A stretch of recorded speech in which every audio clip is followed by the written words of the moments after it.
Duke நெடுஞ்சாலையில் touch and go reload செய்வதில் வாகனம் ஓட்டிக்கும் டோல் சாவடி ஊழியருக்கும் இடையே ஏற்பட்ட வாக்குவாதம் பொதுமக்களின் கவனத்தை ஈர்த்தது. ரீலோட்ஸ் எனப்படும் மதிப்பு கூட்டுவதற்கு ரொக்க தொகையை டச் அண்ட் கோ தடத்தில் ஏற்றுக்கொள்ளப்பட மாட்டாது என அந்த ஊழியர் கூறியதை தொடர்ந்து அவரை கார் ஓட்டுநர் முட்டாள் என திட்டியதால் அவர்களுக்கிடையே தகராறு ஏற்பட்டது.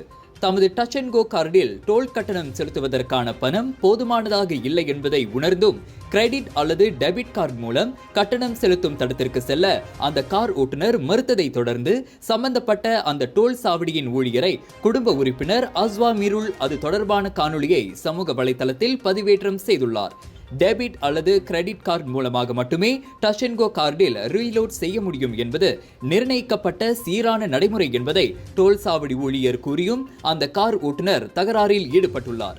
இந்த வீடியோ நெட்டிசன்களின் கவனத்தை ஈர்த்ததோடு சம்பந்தப்பட்ட கார் ஓட்டுநருக்கு எதிராக போலீசில் புகார் செய்யும்படி டோல் சாவடி ஊழியருக்கு போலீசார் ஆலோசனை தெரிவித்தனர்.